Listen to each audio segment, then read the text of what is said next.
Olá, seja bem-vindo a mais um programa Família e Sociedade, um programa da TV Mackenzie Alta Definição, produzido pela Chancelaria da Universidade. Apresentado por mim, pela minha esposa Suênia. Muito obrigada pela sua audiência. E hoje o nosso tema é de extrema relevância para todas as famílias, todos os casais também, todos vocês que têm crianças, porque nós vamos falar sobre as diferenças que existem dentro do lar, na comunicação entre marido e mulher, entre pais e filhos, e trouxemos uma pessoa especialmente para falar para você, para sua família hoje sobre isso, que é a professora Raquel Castro. Obrigado, Raquel, pela sua presença conosco. Obrigada, eu que agradeço pelo convite. A Raquel, ela, além de ser professora, ela também é psicóloga, dá aula de psicologia também na formação de jovens. E uma coisa que eu penso muito, Raquel, é sobre homem e mulher são muito diferentes, não é? Isso acaba trazendo problemas na comunicação entre eles por conta dessas diferenças, não? Homens e mulheres são extremamente diferentes, assim como homens e homens, mulheres e mulheres. Nós somos diferentes. Agora, existem algumas tendências mais masculinas e mais femininas nas diversas áreas do relacionamento, da personalidade, diferenças físicas. E essas diferenças podem trazer problemas dependendo de como as pessoas lidam com as diferenças. Então, pode ser um fator que agregue, que seja um desenvolvimento saudável dos relacionamentos, como também pode ser um fator de separação, de afastamento, dependendo de como a pessoa lida com as diferenças. É uma ameaça e uma oportunidade ao mesmo tempo. Ao mesmo tempo. Depende de como se encara e se lida no dia a dia. Você poderia apontar para a gente, Raquel, assim, as principais diferenças que você consegue notar entre o perfil do homem e o perfil da mulher? E o que nessas diferenças você acredita que possa trazer mais dificuldades no relacionamento? Se nós entrarmos pela parte da comunicação, que foi a primeira pergunta aí, nós podemos ver que os homens têm uma capacidade de se comunicar diferente do que a mulher. Existem pesquisas que mostram que os homens falam cerca de 6.000 palavras por dia. E que as mulheres falam cerca de 12.000 palavras por dia. Então, muito se explica, viu, com isso, viu, com essa pesquisa. As mulheres tendem a falar muito mais, usam, mesmo que eles tenham o mesmo vocabulário, a mulher é mais prolixa ao desenvolver esse vocabulário, não necessariamente prolixa, mas mais rica. Detalhista. Detalhista, isso mesmo, não prolixa, detalhista. E mais rica na divulgação das suas emoções, na descrição. Então, se você perguntar para um homem, por exemplo, que cor é essa? Ele fala azul. Se você perguntar para uma mulher, ela vai falar é azul claro, é azul turquesa, é azul royal, ela vai dar as nuances. Sim. E por aí já vai se descobrindo por que muitas vezes a mulher pinta o cabelo com um tom mais claro de castanho e o marido não percebe. Né? Ela fez toda a questão de escolher aquela tonalidade e o marido não percebe. Não é porque ele é ruim. É porque ele não tem essa habilidade, não tem esse interesse, tem outras habilidades. Tanto na percepção de estímulos, quanto na fala, respondendo a esse estímulo, né? Comenta menos do que as mulheres. Lá em casa, então, são 4 mulheres, né? Minha esposa, minhas 3 filhas, tem ainda a 5ª mulher, que é minha sobrinha, que mora com a gente. Então quer dizer que eu devo ficar preocupado com a conta de telefone, então, né? Olha, o conselho que eu dou é assim, deixa um espaço para que elas possam interagir, conversar, entre elas, brincarem, dividir um pouco dessa quantidade de palavras para elas não guardarem tudo e despejar sobre você na hora que você chega. Porque é importante que elas tenham espaço para conversar, não só no telefone.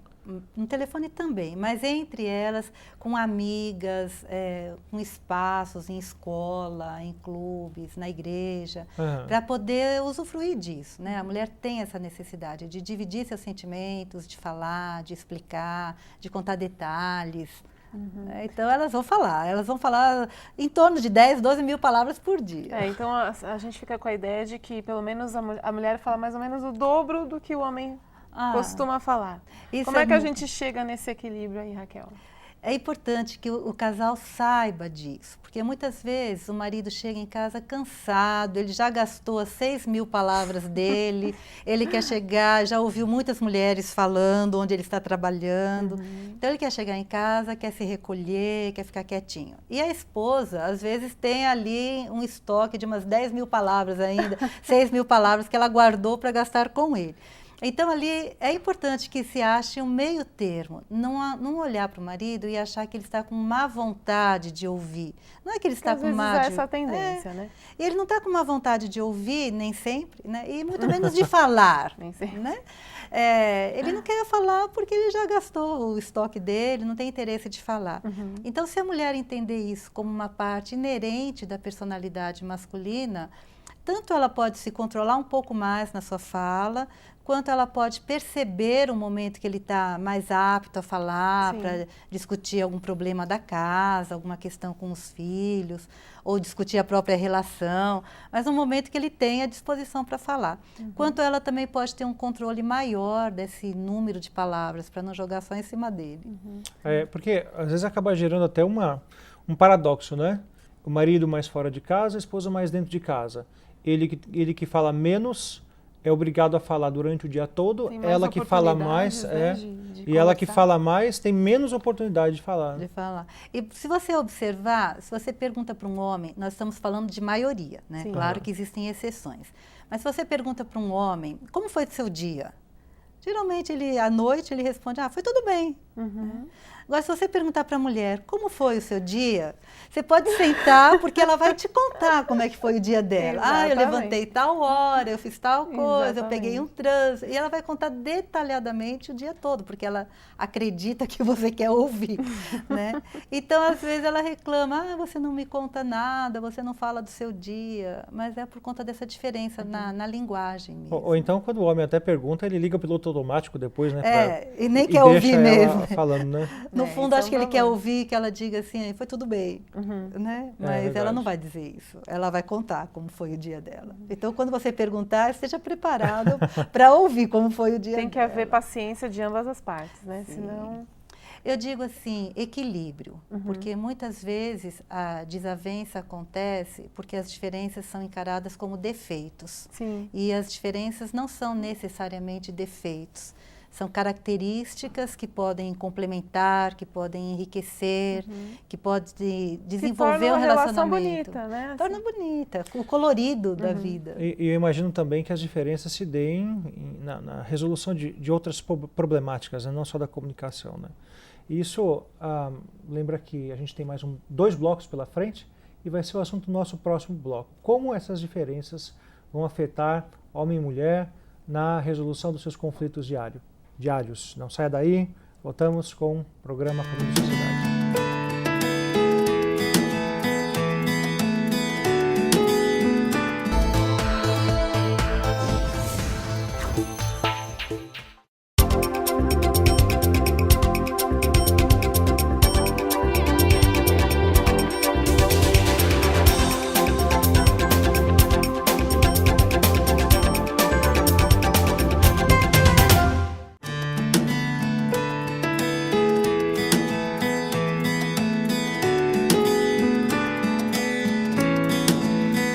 Voltamos com o programa Família e Sociedade, falando sobre as diferenças no lar. Estamos com a professora Raquel. Professora, as diferenças não se dão só no campo da comunicação, como a gente falou agora há pouco, no outro bloco, né? Existem desafios, dificuldades no dia a dia, que eu acho que também essas diferenças vão fazer com que cada um, homem e mulher, marido e mulher, olhem a situação de maneira muito peculiar, né? Isso.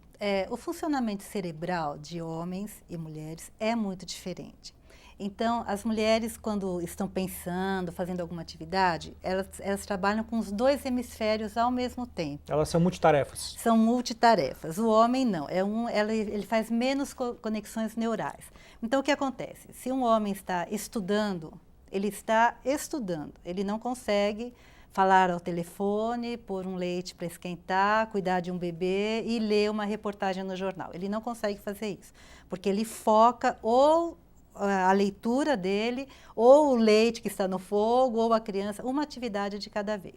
A mulher, não, por fazer mais conexões neurais, ela consegue fazer muitas tarefas ao mesmo tempo.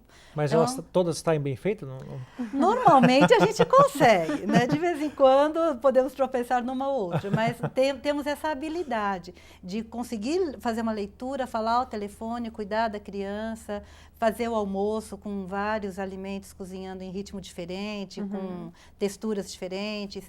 E você pega, por exemplo, pessoas simples que fazem um almoço sem conseguir, se você fosse colocar numa equação, ela não conseguiria. Né? Pensar assim, quanto tempo tem que deixar o feijão e o arroz e a carne, isso e aquilo. Legumes. Mas na prática ela faz isso com muita facilidade. O homem já teria dificuldade, ele teria talvez mais facilidade de montar essa equação do que de realizar essas tarefas todas ao mesmo tempo. Eu, por exemplo, não consigo lavar a louça enquanto estou cozinhando. Depois de cozinhar, fica aquela pia daquele jeito, porque... Né? Ou é uma coisa ou é outra. Pois é. Às vezes você fala para o marido assim, a lasanha está no forno. Eu vou ali na esquina comprar alguma coisa na farmácia. Daqui 15 minutos você desliga a lasanha e ele está estudando. O que você acha que vai acontecer? Ele vai esquecer dessa lasanha, né? Porque ele não consegue estar ali estudando e dali 15 minutos ir lá e desligar o forno. E olha que nem é uma tarefa tão difícil, desligar o forno. Assim, né? Mas como ele foca uma atividade, não tem espaço para outras atividades. Raquel, tem uma questão que eu acho que seria interessante a gente abordar, que é, nós vivemos num período, numa época, em tempos modernos, né? Em que há um grande acúmulo de tarefas, tanto para homens quanto para mulheres, tanto para o marido quanto para a esposa, né? A grande maioria das mulheres hoje em dia trabalha fora, né? Nós vivemos num país em que isso é quase uma necessidade, né? São poucas as famílias que têm a oportunidade de que a mulher fique em casa com a sua família, cuidando dos filhos, administrando o lar, e o esposo apenas trabalhando, né? A gente vê que essa é uma realidade não muito comum nos nossos dias. E aí a gente começa a perceber o quanto esse acúmulo de tarefas, o quanto esse número grande de coisas a fazer, de coisas a administrar, podem trazer problemas, né? De estresse, de um cansaço exacerbado. Como é que você vê que o homem e a mulher lidam com esse estresse? A tendência do homem, a forma dele lidar com o estresse, é ficar mais recolhido, mais no seu canto, quieto. E muitas vezes, nesse recolhimento, ele recorre à televisão e fica na frente da televisão. Isso é muito comum, com o controle remoto na mão, virando, mudando os canais, sem estar assistindo nada, como como que se aquela atitude ele estivesse dizendo para a esposa, não chega que eu estou ocupado. Mas muitas vezes é essa maneira dele lidar com o estresse. É um transe na frente da televisão. Se isolando ali, ele nem sabe o que está passando ali, ele está recolhido naquele momento. Mas você não pode desligar a televisão, porque ali é meio que a defesa dele, aquela mudança de canal e tudo mais. Às vezes ele lida com estresse jogando, então buscando um jogo de futebol, um jogo de tênis, uma atividade física para descarregar o nervoso dele. Isso é muito comum em homens. No caso das mulheres, a questão já é muito diferente. A grande maioria das mulheres lida com estresse falando ou tendo alguma atividade mais compulsiva. Então, se num momento de equilíbrio ela fala cerca de 10, 12 mil palavras, no momento de estresse ela pode chegar a dobrar esse número de palavras por conta da sua energia, da sua ansiedade, da sua raiva. A vontade de externalizar aquele sentimento, aquela... Isso, de colocar para fora. Ou então ela usa também a questão da alimentação, tende a comer compulsivamente. Então come. Ou então tende a sair para comprar, para gastar. Então, muitas mulheres acabam se tornando compulsivas por não aprenderem a lidar de maneira correta com o seu estresse. Então, são formas, as tendências são diferentes. Claro que nós podemos ver isso também trocado, né? Homens que se tornam compulsivos, mulheres que se recolhem. Mas a maioria não. A maioria é dessa maneira que eu descrevi. E você acha que dá para resolver essa situação em conjunto? O homem e a mulher juntos, tentando lidar com esse estresse de forma... como uma equipe, né? Como casal? Como um casal, né? Se a mulher conseguir entender que a forma do seu marido lidar com o estresse é se recolher, eu acho que para resolver isso, ela precisa, num primeiro momento, respeitar esse recolhimento. É o momento dele se recolher, pensar, meditar, orar, buscar as suas alternativas. E se ele tiver esse momento bem elaborado, ele passa para a fase seguinte, que é o compartilhar, dividir com a esposa. Mas primeiro ele tem que ficar na sua concha para se resolver, para depois falar com ela. Então, se a mulher tiver a paciência, a sabedoria de esperar e respeitar este momento, esse marido vai chegar para ela. Então, aí dá para resolver esse estresse. No caso da mulher, eu acho que se esse marido consegue enxergar que a sua esposa está mais estressada, que ela está mais sensível, que ela está chorando à toa, que ela quer falar mais, ou que ela quer comer mais, ele pode chegar e ele vai ter que fazer um certo esforço para ouvir o que ela tem para falar, porque ela vai falar muito. E, na realidade, ela quer ser acalentada, protegida, muitas vezes é falar, mas muitas vezes é ser abraçada, ser tocada. Então, essa necessidade do afeto, né? Isso se torna muito mais... Quebrar a mulher se torna muito mais vulnerável. Né? Quebrar a rotina, sair, estar pertinho, né? Não necessariamente gastar com a esposa, mas se doar. Se nós usarmos o tema daquele livro, As 5 Linguagens do Amor, é ter um tempo de qualidade com aquela esposa, descobrir qual é a necessidade dela, qual a linguagem do amor dela. Aí dá para lidar melhor com o estresse, né? Mas isso são formas do outro ajudar, porque a melhor maneira da gente lidar com o estresse é a gente descobrir o que está nos deixando estressados, qual é a fonte do estresse. Agora, as diferenças no lar não são só de gênero, né, entre homem e mulher. Eu acredito que de idade também, né? E esse vai ser o assunto do nosso próximo bloco. A gente vai falar se a questão de gerações, pais e filhos também, existem diferenças aí que tem que ser resolvido para poder ter mais harmonia no lar também. Então, não saia daí, voltamos com o programa Família e Sociedade.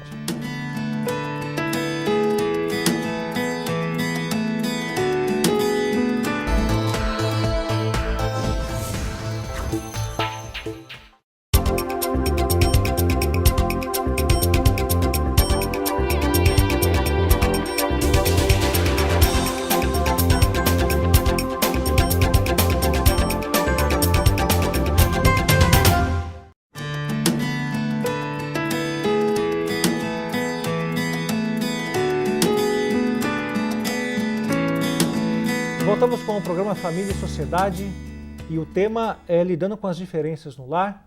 Estamos aqui com a professora, nossa convidada especial, professora psicóloga Raquel Castro.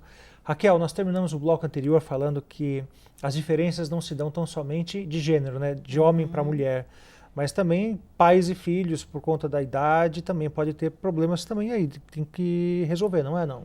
Isso. Cada geração tem sua peculiaridade, né? E nós convivemos na nossa família pelo menos 2 ou 3 gerações numa casa e às vezes até 4 gerações numa casa. E muitas dificuldades acontecem porque nós não desenvolvemos a tolerância às frustrações, à limitação do outro, à diferença do outro.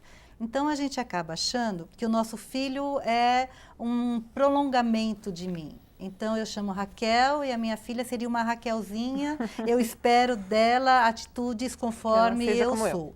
E não é. O outro não é um prolongamento meu. O outro é outro. Tanto no relacionamento de casais, quanto em relacionamento entre as gerações. Então, tem alguns aspectos das gerações mais velhas que não se repetem nas gerações mais novas.